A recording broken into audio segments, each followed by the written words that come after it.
had some experiences that were very scary for me. It was a tremendous experience when you live all this and come back and are okay. Fighting a war is very costly, very inefficient, and should be certainly the last resort. And I hope everybody in Washington, D.C. feels that way too. I don't feel like a hero. The poor guys that didn't make it. Our veteran's name is William Robert Bennewitz. His date of birth, November 27th, 1922. He served in World War II in the Marine Corps as a Corsair fighter pilot. His highest rank attained was that of captain. This recording is taking place in Minneapolis, Minnesota, November 23rd, 2007. Tell us a bit about our family, Mom and Dad and our siblings. Well, there were 4 kids. One sister is 18 months younger than me, and then you are 12 years younger than me, and my brother was 16 years younger than me. So I'm the oldest of 4, and Dad, Leo, was worked in the railroad, Great Northern Railroad, and my mother was a housekeeper, as all the women were in that day. In our own house, she was a housekeeper. Yeah, that's right. Then you have another family, your family. You married Norma Jean Morbin after you got out of the service. That's right. Tell us about the children you had and the grandchildren. Well, Norm and I were married. I was 30 years old when we got married. And then 9 months later, the first boy was born, and that's Bobby. And then the second boy was born a couple years later, Kelly. And then the third boy was born, Hugh. And so that's my family. And then I have, from those kids, I got 6 grandchildren. So have you had this urge ever since you were a little boy to become a pilot? Well, after it was sort of thrilling, and I had read these magazines, Win Your Wings of Gold, that's right, and it appealed to me, so I went to Van's flight school and learned to solo in a little Cub. Bill, why did you enlist? Well, I knew after Pearl Harbor, we knew that the war was starting, and I wanted to, I had read as a kid, I had read these ads in the magazines.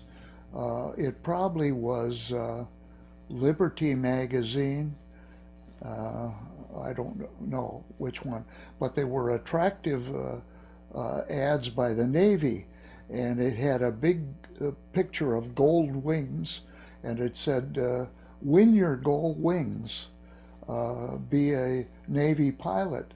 And then they said that was the 2 or 10% of the top people in the U.S. And I said, boy, that's for me, that's where I want to. And so I achieved that by feeling that way as a kid. So it happened about at age 18. Well, yeah, even younger than that, because I joined up at 18. Bill, can you tell us about the various places you trained? Well, I went roughly for 12 months of training, and I signed up at in the Twin Cities downtown, and then I went to Iowa City, Iowa. That's called pre-flight. There was no flying there, no airplanes. And that was just for a 6-week period but it was very, very intense. It was a half a day of teaching that was the top professors in the country were there and teaching us everything. Well, it was mostly mathematics courses and some celestial navigation courses and other navigation.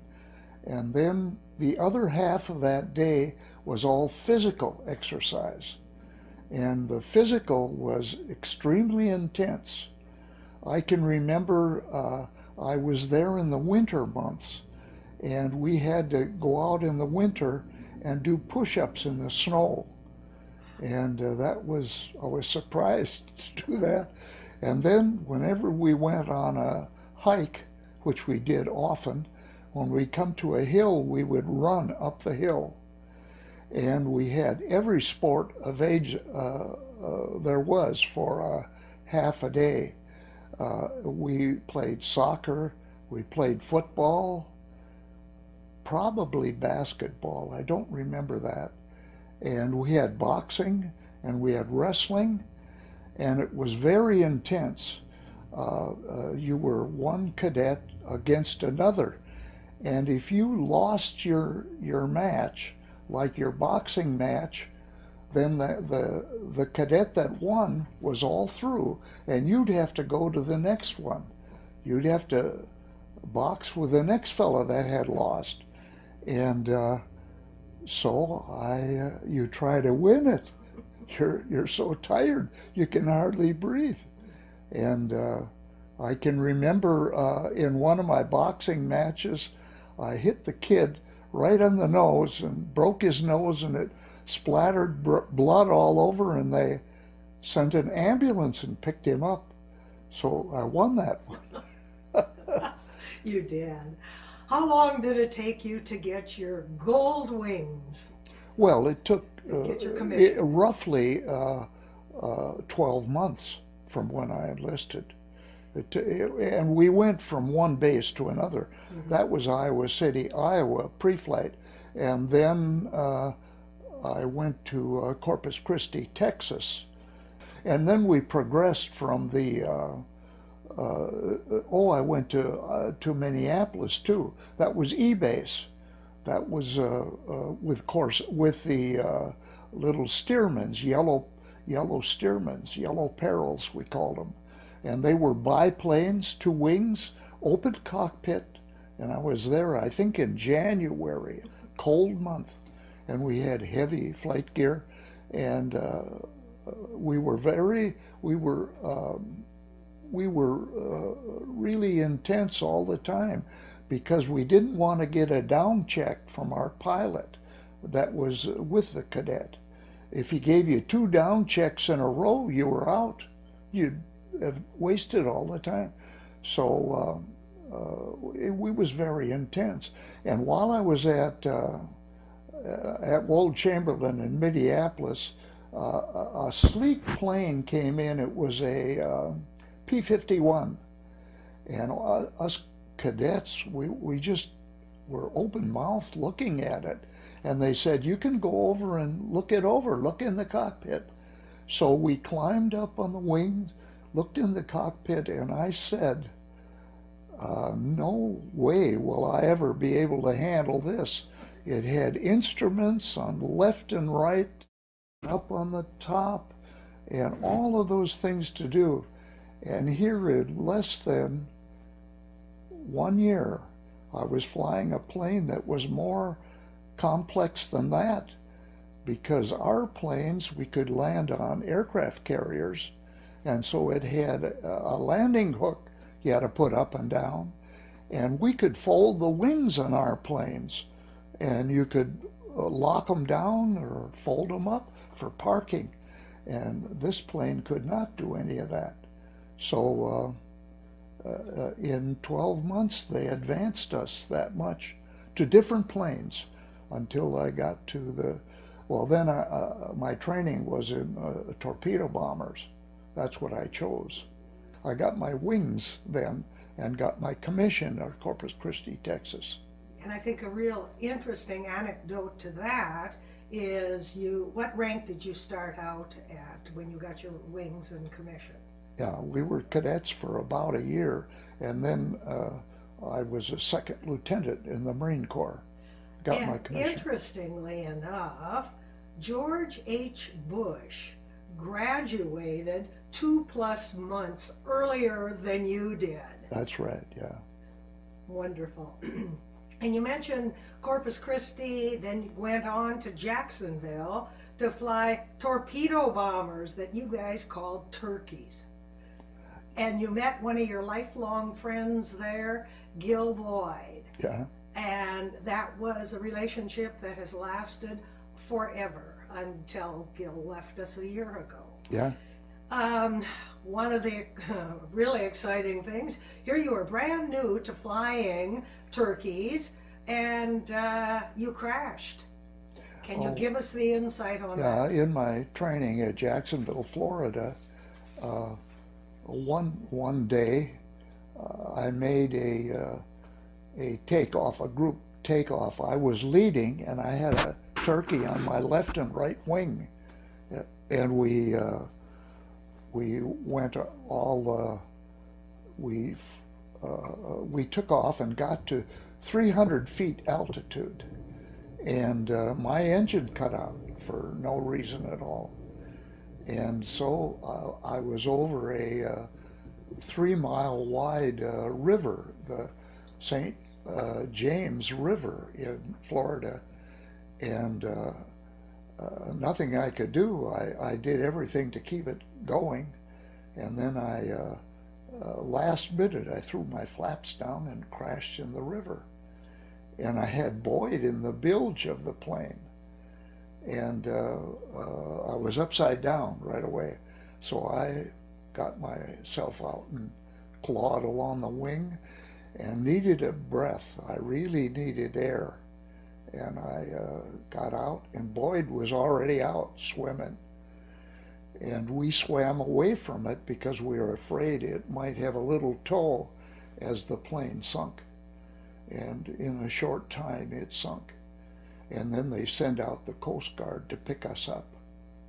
And you were swimming in water that had oil and gas in it. That's right. And so when they picked you up, would they let you aboard this Coast Guard ship, or what happened? Yeah, they wouldn't let us aboard until we took all our clothes off. And then we climbed up and got aboard, and they gave us each a blanket to wrap around us. And they took us into Jacksonville, Florida, and went to a hospital, and they checked us over. And I was okay. Boyd had a little bruise on his back from the landing. How did you move on? Well, one day this is when I was based in Santa Barbara, California. We heard they had a surplus of turkey pilots, and so then they put a list up, and we could sign it if we wanted to switch to fighter planes. So myself and some of my buddies immediately went over and signed up for fighters. And then they transferred us from Santa Barbara to Mojave, California, on the desert. And from then on, I was trained in Corsairs for fighter pilot. Bill, can you enlighten us on pressure training, pressure breathing? Well, there was a time when that was, I think they were experimenting with it. We would take a big breath and press it into our lungs and then let it out gently.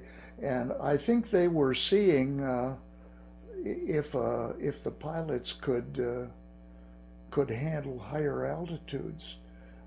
And they put us into a Quonset hut, which I assume was sealed. And there were a bunch of pilots sitting there. And we each had a notebook, and we were writing something, maybe our name. And then they were, as I understand it, taking the air pressure out, or maybe taking the oxygen out, and they had fellows there with masks, and I'd see these pilots collapse and just run their hand off of the board they were writing on, and pretty soon I woke up and I had collapsed and gone off, and then they put a mask on you right away so that you're okay. But it was sort of a sort of a guinea pigs, I think, to see how we did that. When you started Corsair training, you were sent to Mojave. And tell us what type of training you had there. That's a desert area in California, is it not? We had a lot of different types of training. Some of it was defensive flying. We would split. We always flew. In fighters, there was always 4 planes in a section, and we would split out. And if an enemy would get on the tail of any of these, you would go over and shoot at it, and the other one would go over and shoot at the enemy on your tail. That was our defensive. So we practiced that all the time, defensive flying.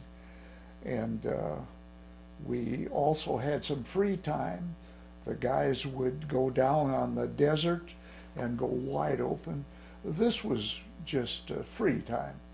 And some of them were so low they picked up some of the cactus in their wings in the air scoops. And we did some tail chasing, so we got to get the feel of the Corsair. It was a beautiful plane to fly. You had a scary experience there when you were landing. It was in a Corsair. And tell us about that. Yeah, I was landing one time. I had checked the plane, as I always do, but the wind was not down the runway, and I was coming back from a hop to land, and I got on the runway on the blacktop, and I had lost all my brakes. I had no brake pressure. So, and the wind was not down the runway, so the plane at 100 miles an hour cocks into the wind, and it started going sideways, and it sheared off the wheels, and the right wing dug into the runway, and then it went up on the nose, and the prop chopped into the runway, and it was going to go over, and then it fell back on the tail, and that was the landing. And that was, when it went off the runway, it was heading right for the tower, for the Mojave tower, and I was told that they were running all over in the tower, that they thought I was going to go into the tower. Well, it stopped before that, and I didn't get hurt. What other experience or training did you have at Mojave? What about skeet shooting and trapping, things such as that? Well, yeah, besides the flying, we had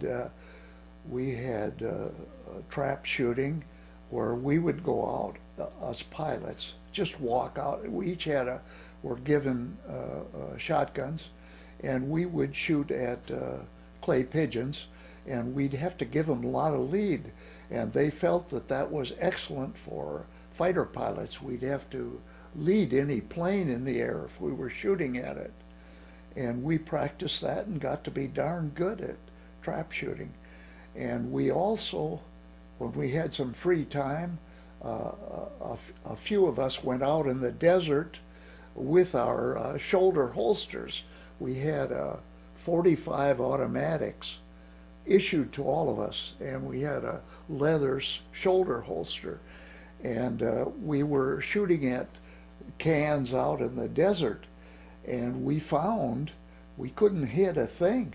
They were the terrible recoil from them, and I guess the Marines got word of this, and so they took those guns back and issued us 38 revolvers Colt 38 revolvers, and then we could hit things. And from then on, we went overseas wearing 38 revolvers. So do you sometimes feel like a lot of these things were, okay, you guys give it a try. If it doesn't work, we'll change it? Well, it appears to me that it was really a mistake to get those 45 automatics. And I don't know how much the government purchased, but I hope they could get credit for them and switch them for 38 revolvers. But that's some of the inefficiency of the government. Learning to fly a Corsair required lots of training, lots of skills. One time you were doing bounce drills using a tail hook, and it's you pass or you flunk. Tell us about that story and what transpired. Well, I think it was it Bishop, California, and it was on the land. It was not on an aircraft carrier, and they put cables across the end of this runway, and I think it had sandbags on the ends of the cables, and we had to come around and follow the LSO, landing signal officer, and he'd tell us to slow down, to speed up, to we were too high or we were too low, and then we would, if we did it properly and landed, then he would and caught the hook. If the hook caught on the cable, then we would pass. And 9 of us passed that test. And then we went to the local restaurant, a real nice big restaurant there and bar. And each of the 9 of us pilots, we ordered a bottle of champagne and a New York strip steak. We were sitting there happy and drinking and having our meal, and pretty soon the waiter came with a case of champagne, and he says, "Compliments of the party over there."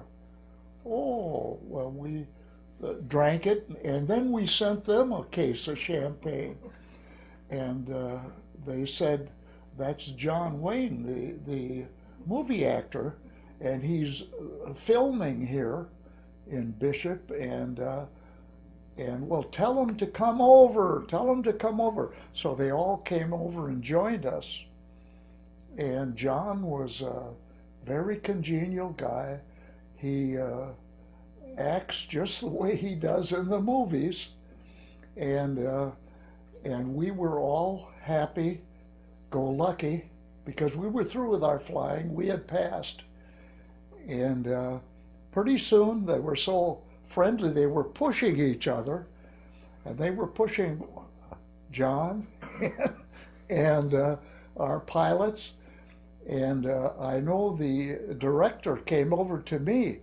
He must have thought I was more sober than the others. And he said, you gotta get the guys to knock this off and go home. John's gotta go before the film crew at 8 a.m. Well, I said, don't ask me. I haven't got much influence over those guys. Well, it eventually broke up. It was a nice get-together, and I have very fond memories of John Wayne. Do you recall what he was filming at that time? I think the movie was Casablanca. Or The Flame of Barbary Coast? Oh, I guess that's what it was, Barbary Coast. Yeah, Barbary Coast. I don't know why I thought of Casablanca, because that's a different movie. Did any of the other fellow pilots from your squadron ever get wind of this and get involved? Yeah, because John Wayne is a big name, and they heard that 9 of us had invited him over for champagne, and so they started filtering in, and I guess that's when the brawl maybe got going. It was a lot of people pushing in and around. They all wanted to be a part of it. Bill, will you tell us about your war bond drives? The squadron skipper must have been told to send some Corsairs to, I think, the center of the country where they maybe wanted to stimulate war bond sales. And anyhow, I'm guessing about half of our squadron was selected to go, and I was one. And it was a nice cross-country trip. We flew our Corsairs in formation, and we looked good, and we landed at Pocatello, Idaho, and refueled. And then we took off, and we landed and went into Montana. That was our intended goal, to Helena and Butte And Bozeman. and Bozeman, yeah. And What was unique about this?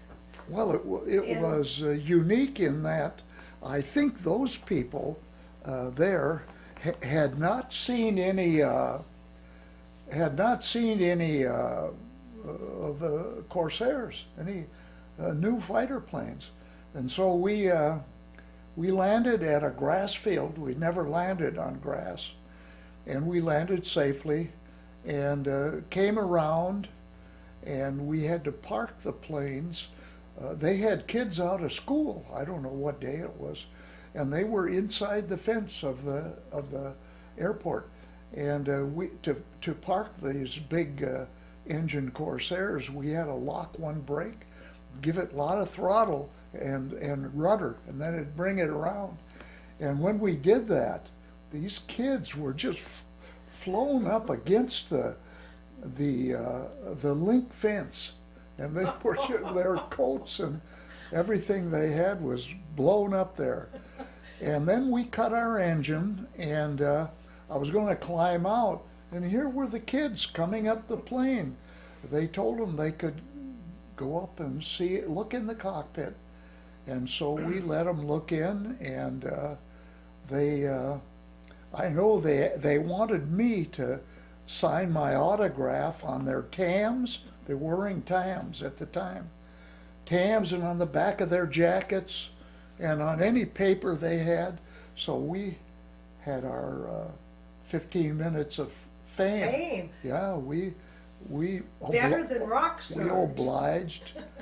And then we got out of our planes, and the Montana Highway Department had cars there with all their The patrol? lights going, and they took us into town, into the big town of Butte, and they took me to a bar, and went in, and here were all the miners lined up at the bar.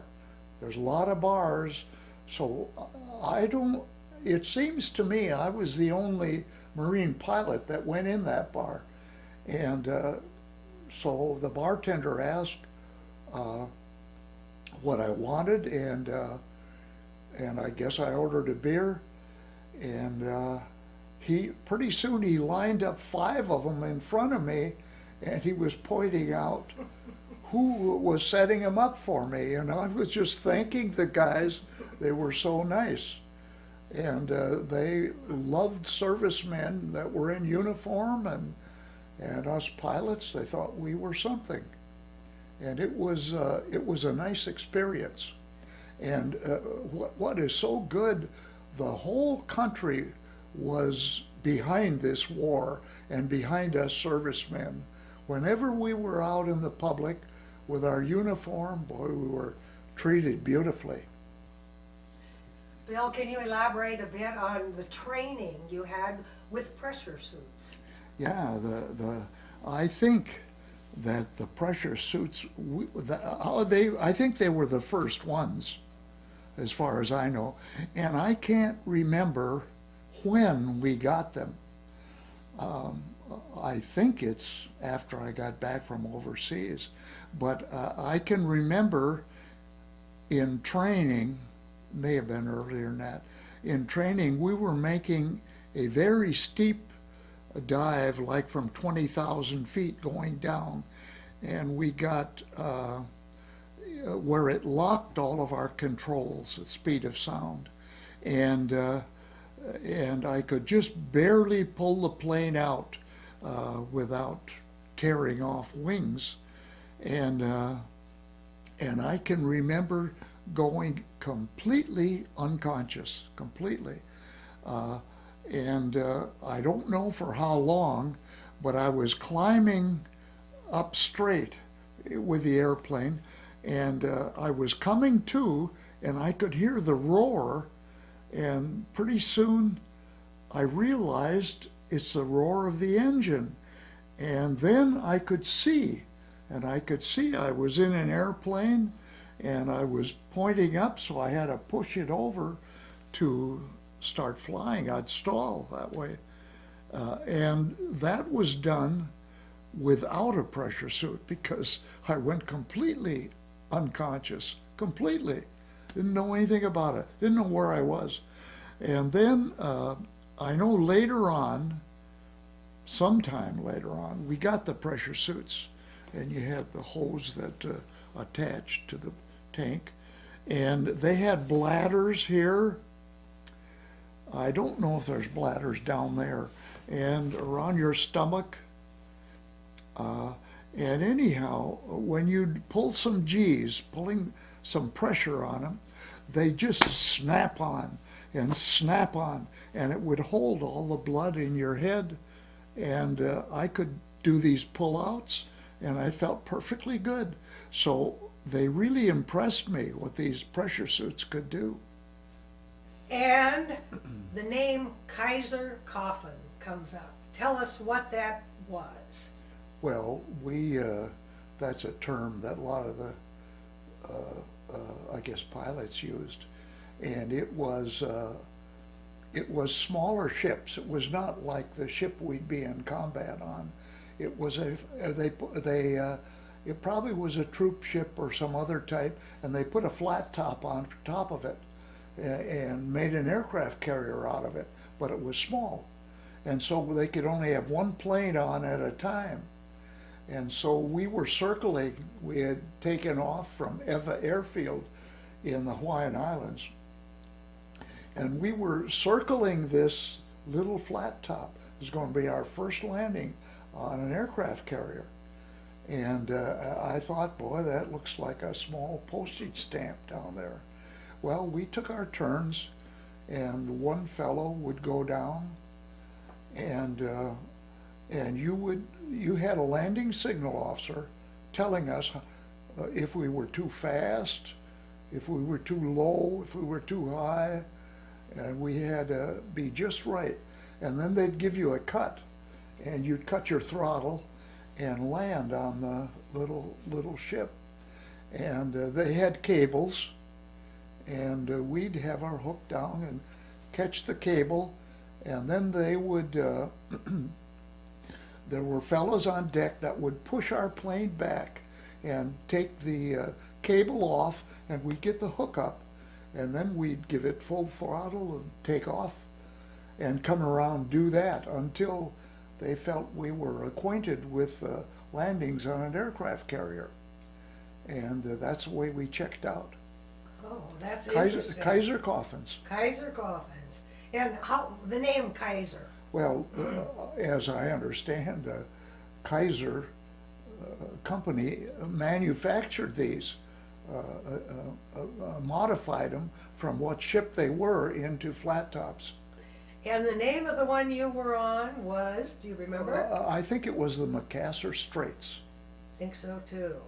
Yeah. So now we're in Hawaii and survival training.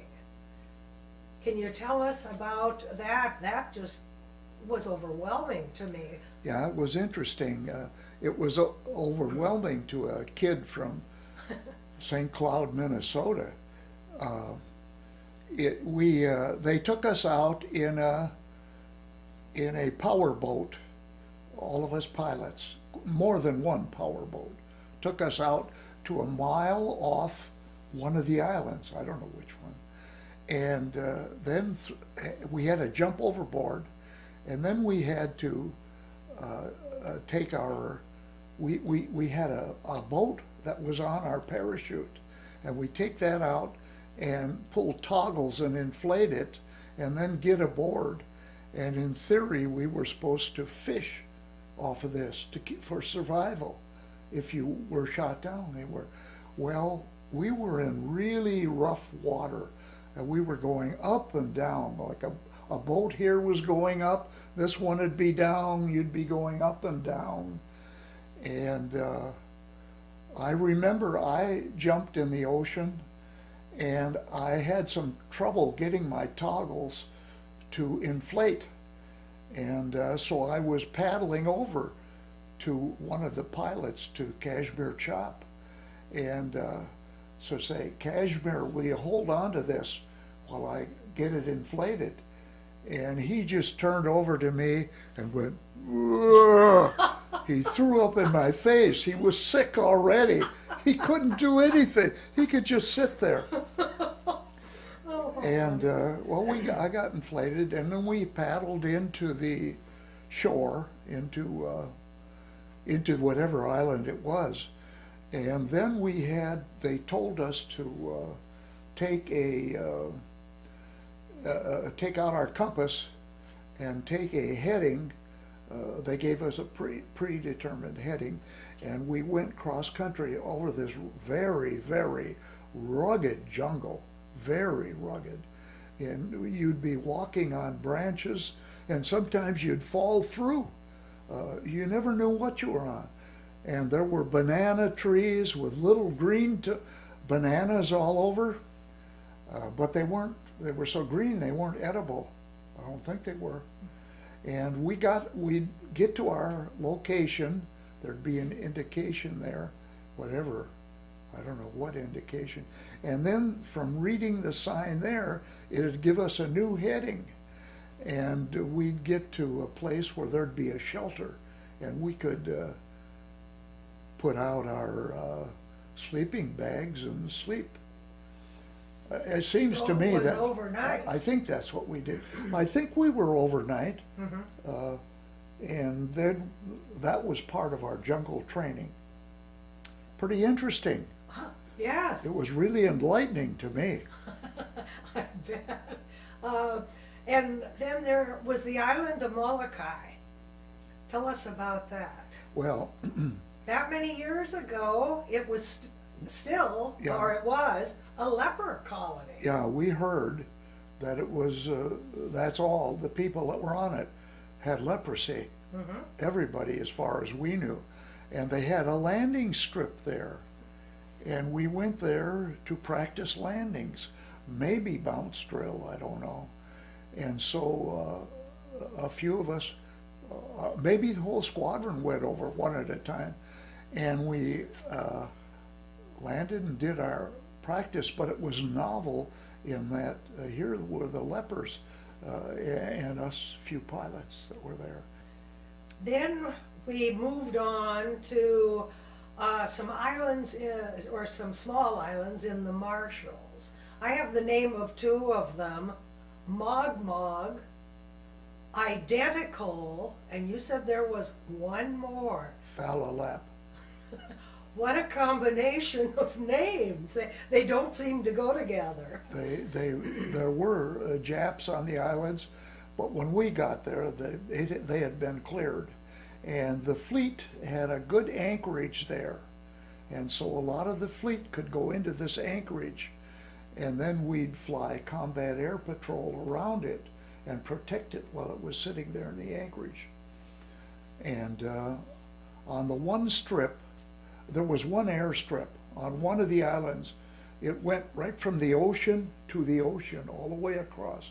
The island was just big enough for an airstrip. And they checked us out in Navy fighters there, Hellcats, flew Hellcats, F-6Fs, and flew some combat air patrol protecting the fleet. And there were a few other unique things about Mogmog. It was December 25th, 1944. Oh. So you were there for Christmas. But we went into this little grass hut. All it was a roof and four posts holding it up and some 1x12s. That was where we could have cans of beer. That was our officers club. So we'd go into that and have fun. And right next to it was a cemetery. It was the natives' cemetery, and because the island is so low, about 1 foot above the sea, very low, their remains of the people were sitting on top of the ground in this, in crypts. yeah, in some type of containers, yeah. And then there were slabs over the top of them. Oh yeah, it was like a casket, but a very crude one. And the Navy had put a fence around it to protect it, but it was so close you could set your beer can, onto the casket. But we were respecting it most of the time. Yeah. Then you boarded the Essex and you were the first Marine squadron to operate off the carrier. Yeah. That's a real mark on the wall, isn't it? Well, the reason they chose us is because our squadron, VMF 124, we had more hours in Corsairs than anybody, so we could handle them pretty well. And we were trained to land on an aircraft carrier. When you were going out on a strike, how far in advance did you know where you were going? Well, not very much. As I recall it, we would go down to what they call the ready room of the pilots, and an officer would give us an idea of what we might encounter on this strike. Where we'd encounter anti-aircraft, how much, if there'd be airborne Japs around, and then he would tell us what our strike was, what area, and that's what we get. It wasn't until you were just leaving. Then we'd be going up and climbing in the airplane right from there. Bill, tell us about celebrating Christmas during wartime. Well, it was so different from Minnesota Christmas in that it was this mild air, and we went on the elevator. That's the top deck, and it lets itself down if you want to put a plane below decks. Well, they set up chairs for the congregation, any of the crew that wanted to have Christmas there, and then the chaplain gave us Christmas service, and I can remember we could look up and see the stars, and it was just a beautiful evening, and it was Christmas Eve, and it seemed so different to me from Minnesota. But what a fond memory. Yeah, it was nice.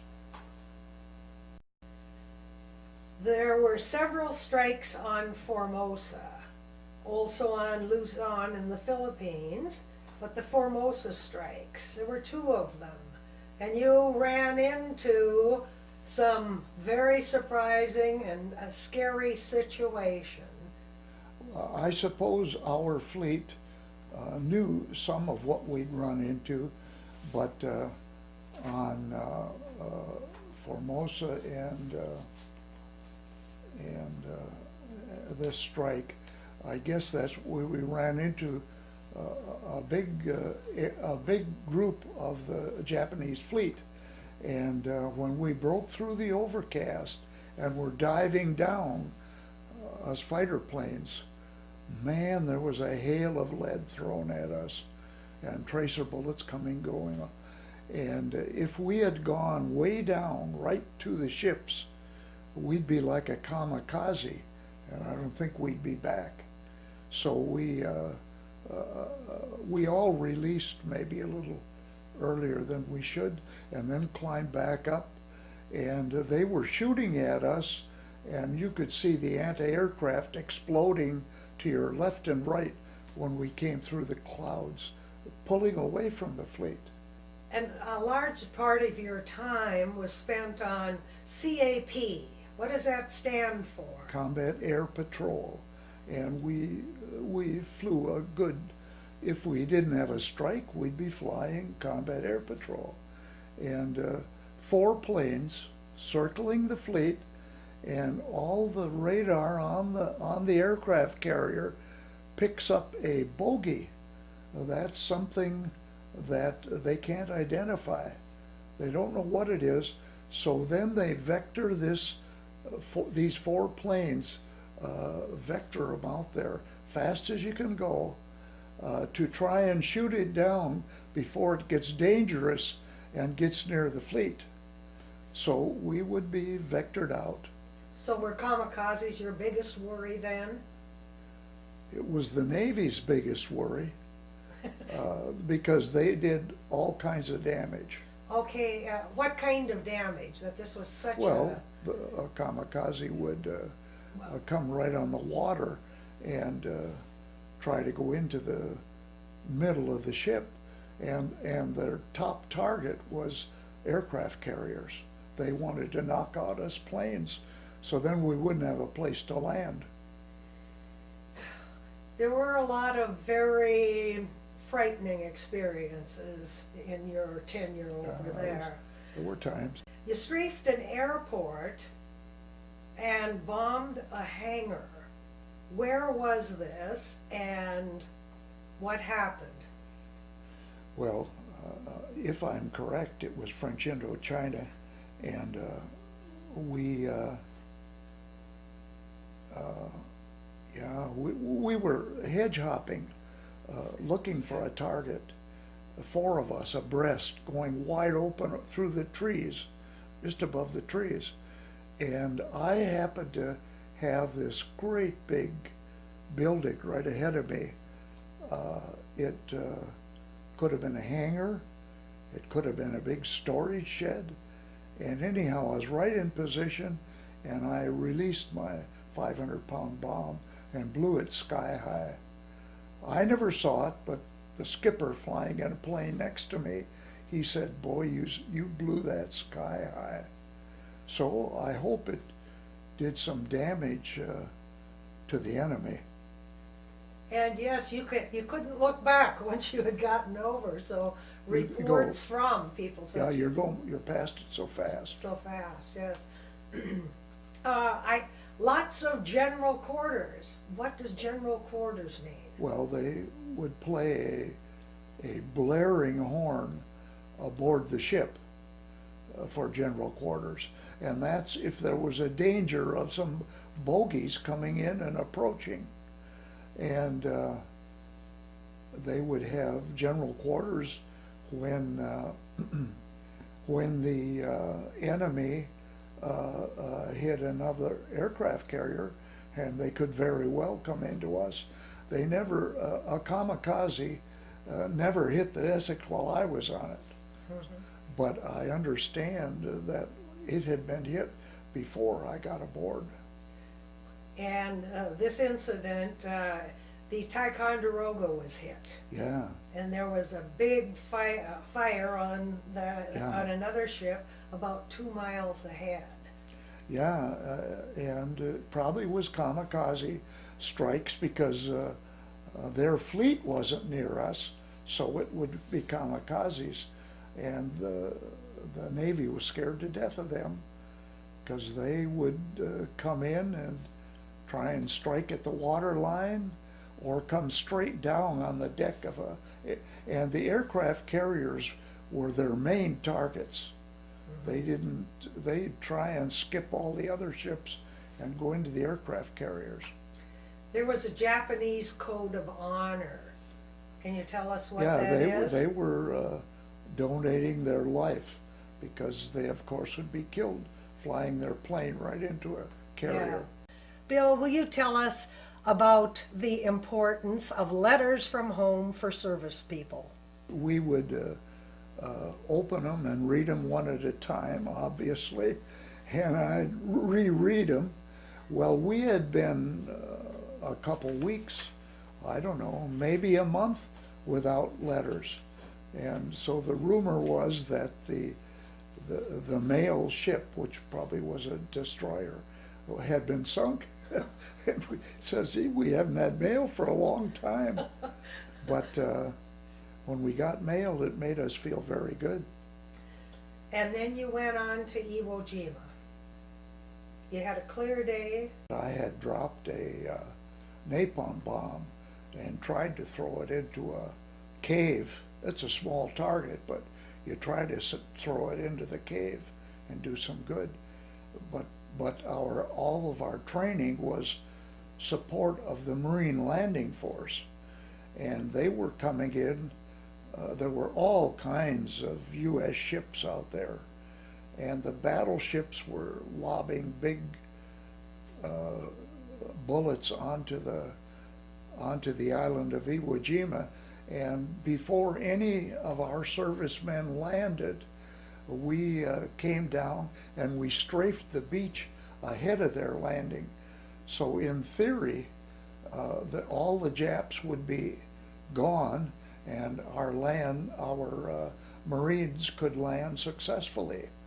Well, I could see all kinds of them streaming in landing craft, and we strafed thoroughly the beach, and the guys were so low that they kicked up stones from our 50 calibers, 650 calibers strafing each of us, each plane. And they picked up some stones that dented into the lead edge of the wings. They were so low, I heard that. And then when we had accomplished that, then we got back to our aircraft carrier, to the Essex. And I can remember when we climbed out, they got the four of us pilots together, and they said, this was the intelligence officer, and he said, what did you see? What did you see on Iwo Jima? They wanted to know everything. And when they asked me, I said, I didn't see a Japanese. And he said, well, how long will it take us to conquer it? Oh, I said, you maybe can walk across the island in a half hour or maybe an hour. And that's how wrong I was, because they were dug in and in caves. I couldn't see a thing. And as far as I know, I wasn't even shot at there.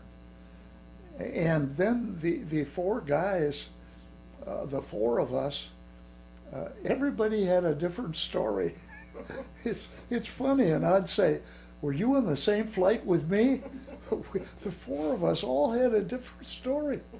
So that poor intelligence officer must have wondered. You strafed Hainan Island, and it was an experience certainly worth telling. What did you encounter? Well, I can remember finding this ship. It was not a military ship. I think it was a transport of some type, medium-sized transport. And we were told when we took off, anything we saw would be enemy, because we were deep in enemy territory. So anything was a target, no question. And this ship didn't have any marking, but we used our head. We split two planes on each side, and we dived down on it. And I can remember releasing my 500-pound bomb and hitting it right at the water line. I mean, I couldn't miss. I was right over it. And just as I did that, I was hit. And I assume, was some a gun on the ship. And it flipped me upside down, and I just about swallowed my heart. And but I had so much airspeed going down there, so I just righted it and headed out to the ocean. And I was all this time, then the engine caught, the engine sputtered at the time, and then the engine caught and went fine. And I started to climb for altitude. I wanted to find a friendly plane and head back to the aircraft carrier. I thought because I was hit so violently, it kicked me over. I didn't know what damage I had to the plane, but it was flying and the instruments were okay. So eventually I found some friendly Corsairs and joined on them, and we all climbed at an efficient gas setting. And so we climbed together, and we were all listening for the homing device to find out where our carrier was, because we were a long way into enemy territory. And at last one guy said, he put his finger up, he got it. And so we give him the lead, and we all flew on him. And he took a heading, he corrected our heading to the carrier, and we eventually got there. And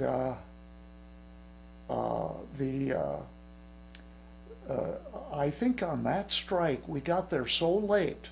We had never practiced night landings. Well, there were just little slits in the side of the carrier, and that was to identify us for where the carrier was. And so we'd see those slits, and we'd head for it and go through our regular routine, and we landed successfully. So we never practiced it, but we did it when you got to. Then you took a look at your plane. Oh yeah. The anti-aircraft damage. Yeah, I know there was a big piece of shrapnel that went in the bottom of my plane and behind me and went out the top. And it was a sort of pie-shaped, maybe a couple inches wide at the far end to a point. And the length of it was maybe a foot, went right through the plane. Never hit anything that damaged anything. Hydraulics were fine. And there were slits in the cowling, some shrapnel that had gone through there, and some, I think a little bit of damage to an aileron, but it still worked fine. And that's the time I was hit. But as a pilot, I wasn't hit myself. See, I didn't get hit at all. So I was happy to get back. Were there other things about flying this marvelous plane that were less than you anticipated, such as radar and radios? Well, I think the Navy concluded that it was a little tougher to land on a carrier because you were near stalling speed. You were slow, near stalling speed on the approach, see? And if you stalled, well, you'd crash in the ocean. You were so low. And my wingman did that and was killed just short of the carrier. Can you tell us about when you lost your friend Barney Bennett? We were returning, I think from some strike in combat, and for some reason Barney was landing ahead of me, and the skipper of the flat top wants you to land at a 30-second interval so that the carrier does not get away from the fleet and gets more vulnerable. And so, because it has to be into the wind to land our planes.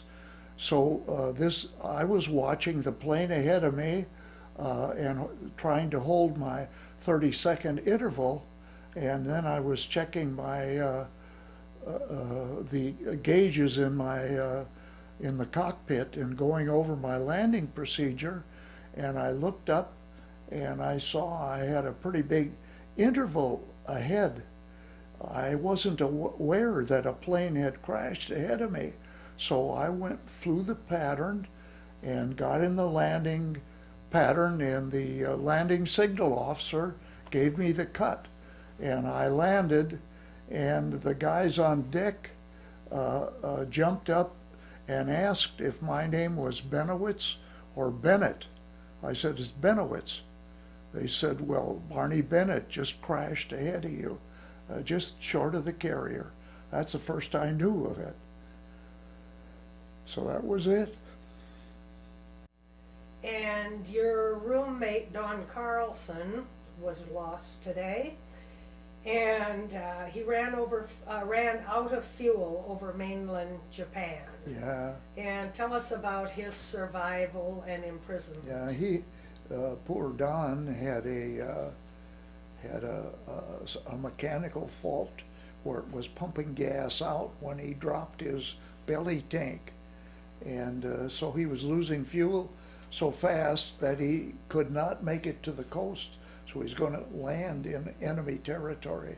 So he saw these rice paddies, and he came down and with his wheels retracted, and he pancaked in and skidded along until he hit the edge of one, and the plane stopped. And I said, well, Don, how did you handle it in enemy territory? And he said, well, I unbuckled my seat belts and my shoulder straps and all, and I got out and I smiled and I held my hands up. So I guess that was wise to do. And some farmers, Japanese farmers, came over. I suppose they were working in the rice paddies, and they had pitchforks, and they kept prodding him and giving him a direction to walk because they couldn't speak English. And they took him into, I suppose, a small village. I don't know the details.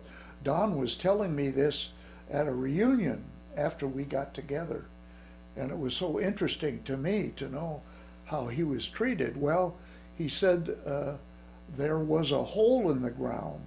I don't know if they dug it just then or if it was for some other reason, but they put him down in the hole in the ground, and he lived down there. I never asked about food. I guess they'd lower some food down to him. And once a day, they would put a ladder in, and he would get out. And they would beat him with clubs, some kind. And then they'd put him down in the hole again. For 45 days they did that. And I said, geez, Don, what were you thinking all that time? He said, I was dreaming of a beautiful breakfast, like a great big bowl of oatmeal with rich cream and whipped cream and a cherry on it and brown sugar, and because he was hungry all this time. And so that's what he was thinking of. And then after the 45 days, then they decided to put him in a prisoner of war camp. And he said the treatment was much better there. So he was treated like a criminal while he was in the hole. Didn't the Geneva Convention rules apply? Well, I assume they somewhat applied at the prisoner of war camp. No, they didn't apply. They said pilots were criminals, that they were killing civilians. Wow. So then he said he was treated better, and I guess Don was liberated when when we took over after the atomic bombs landed. The Battle of Okinawa. Well, Okinawa, that's Naha Airfield, Naha Airfield. And I can remember us, the 4 planes, just streaking down, and it was all enemy territory. It was this was before any landing. It was all enemy territory when we got there. And I can just picture there were 5 enemy airplanes parked in front of a building, probably a hangar, and I strafed all of them, and they wouldn't be flyable because we couldn't just strafed them completely. Probably my wingmen did the same thing, and then and it was just a hail of lead coming at us. Surprising we didn't get hit, but we were coming in fast as can be, and usually most of the people were shooting behind us. We were going so fast. Really? And how large a bomb could your Corsair accommodate? I think 500-pound bombs. Okay, a friend of yours, Kashmir Chop. He was out on a strike and he armed his bomb, but it would not release. Well, he came back to the carrier and they wouldn't allow him aboard Oh, I'm sorry. with a bomb because it may come loose and bomb the carrier. And so they told him to go alongside at 1,000 feet and bail out. And they sent a destroyer over to pick him up. So we were all going back. We were going back to the Hawaiian Islands and back to the United States. And it felt good. I bet it did. Sorry, he found out that you had made first lieutenant months before. Oh, yeah. And so you knew you had gotten a promotion, but you were then put on another ship to San Diego to Miramar Airfield. Well, as soon as we got off the ship on the dock, we got into the back of a truck. So us pilots were standing in the back of a truck. There were a couple trucks, I guess. And I noticed all the girls had fancy hats and that morning. And then someone said, it's Easter morning. I wasn't aware it was Easter. You get so involved in what you're doing that you don't know what's going on around you. I didn't know what was going on the rest of the war. And you have one final entry in your notes. And after seeing this Easter morning, Easter parade, so to speak, in quotes, a rosy world. Yeah, it was good. It was good. Then you flew on to Cherry Point, North Carolina, where you trained another pilot, and your best friend Gil Boyd was still with you. And so you drove to St. Cloud, Minnesota, Yeah. home. Yeah, we climbed into his car, little car, put all our gear in it. We were loaded. We couldn't close the back of the car. It was full of big knapsacks, just full of stuff. I remember when you came home. I was in 4th grade. And I was so proud of my big brother. And I said, will you come to school and talk to my class of 4th graders? And you said, come to school? 4th graders don't know what was going on. And I think I started to cry, as I'm starting now. And you said, oh, okay, we'll show up. So you and Gil came in uniform. Oh, I didn't. And I was the proudest girl in that class. I don't remember that. Well, you do remember me in 4th grade, though. Oh, yeah. Okay. 5 months later, it was VJ Day, Victory in Japan. September 2nd, 1945, on the battleship Missouri in Tokyo Bay. The papers were signed and the war was over. Yeah. You were a major part of helping Oh, to bring it to an end. not too major. The country really was behind us, Yes, they were. 100%. We were over to the home of Greg and Robin Stratford, part of my family.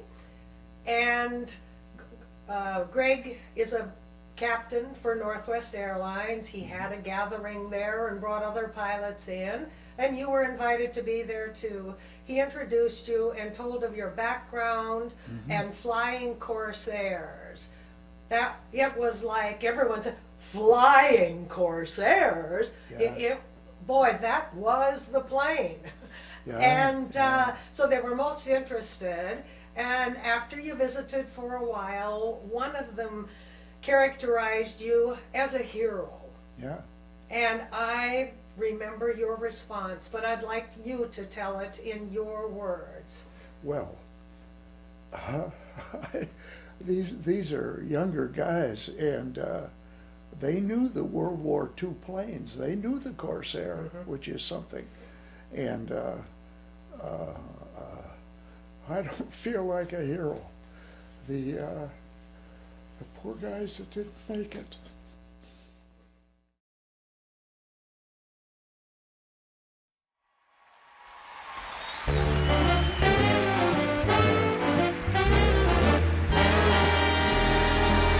The way you wear your hat, the way you sip your tea, the memory of all that. Oh no, they can't take that away from me. The way you smile just beats. Oh, the way you sing off key, the way your heart